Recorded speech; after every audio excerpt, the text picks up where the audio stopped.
Neal, let's start with the thing that I imagine is at the forefront of your mind, and that is the penalty that never was. You've seen it again. What did you make of it? It's a penalty. I mean, I said to the ref after the game, why on earth does somebody who's about to tap the ball in the back of the net go to the floor? I mean, you'd have to be stupid to go to the floor when you're about to score. And that's what's happened. He's had a shove in the back, he's gone to the ground. What can you do? You can't do nothing about it. It's the moments that change the game, but we got to look. We just talked in there. We need to look at ourselves a little bit. We should have been out of sight by half time, and when you don't take your chances, you can always leave a game on a nervy edge. The bit I'm really pleased about was it's the sort of game you can lose 1-0 as well and not deserve to. So at least we didn't do that. But we're frustrated because we missed so many chances. What did the referee say to you? He just said something didn't look right. I don't really know what something didn't look right means, but we've looked it back. I always check before I come back to you. It's a penalty. We've got to move on. You were talking about there the performance as a whole. It is a third clean sheet of the season and two in a row as well. When it comes to the stuff that you do at the other end of the pitch, though, you can't do a whole lot more than create the amount of chances that you did in that first half an hour. No, I've had a couple of people said to me how attacking we looked on Friday night. We always try and play attacking. We try, both our fullbacks go and get high, and we end up with a front four with movement and rotation. So we're always really, really attacking.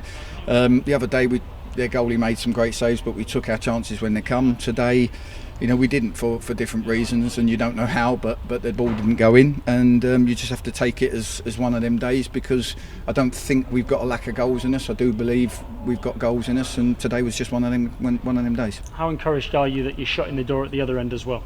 It was important tonight, more than anything. This was the sort of game where 0-0 is just a horrible scoreline. A home team's going to have 10 minutes, or they're going to have a corner or set piece, and in this league that can hurt you. So I've just praised them for that, for the clean sheet. Second half, I just thought we got frustrated. First half we passed and moved, we made them change shape. They changed shape to deal with it, and then the second half, I don't know if you heard me, but I kept shouting to pass, because the moment we stop doing that is the moment that the game becomes a little bit more of a tennis match and anything can happen, and I didn't feel that the game warranted that. Oh, everybody heard you, that was for sure. Can you talk to me a little bit about Tom Walker, who came on in the second half? What did you make of his debut? It's a tough game to come on because you're not chasing a game where it's caution to the wind. You've got to still do your job defensively, and we didn't pass it well enough to keep getting him in on the ball in the right areas, but when we did in that corner there, he produced a bit of magic that nearly led to a goal. Eli Sam came off, but again looked busy, again looked dangerous and a real handful. All of a sudden, the last 3 or 4 games he's looked a real handful and looked that player that showed the promise that you talked about before we even saw him play. The stuff that you'd seen that made you sign him. Yeah, I said before, it always takes time for foreign players to come in and settle, and we've got Eli on a strength program, just to build him up ready for the fitness levels you need in this game, and he was excellent again today. He had a real threat, and like I say, he's always going to, like forward players, are always going to just blow up a little bit with maybe 20 to go, and that's when you need the fresh legs and the energy.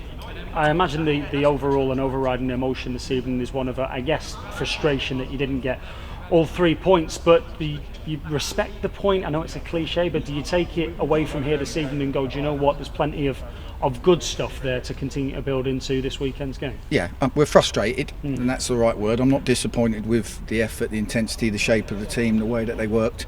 I'm just frustrated that we didn't take our chances, because I think we all...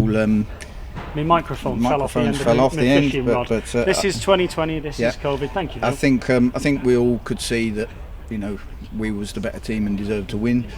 We've come away from home and done that, and Dagenham haven't let many goals in. They haven't scored many, but they haven't let many in. So I always knew it was going to be a case of whether we could break them down and take our chances.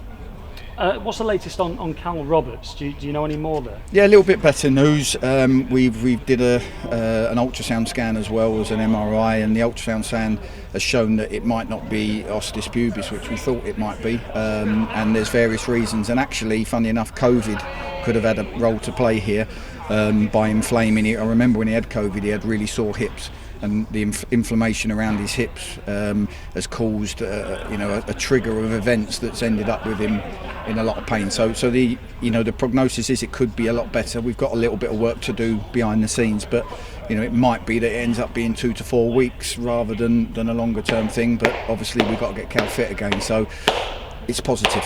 Yeah, 2 to 4 weeks suggests it's going to be a while then before we see him in a nutshell. Yeah, but the ostis pubis, if it was that, it could have been a lot worse. So you know, let's wait and see. If I said Cal was back in 2 weeks and training, then we'd all be delighted.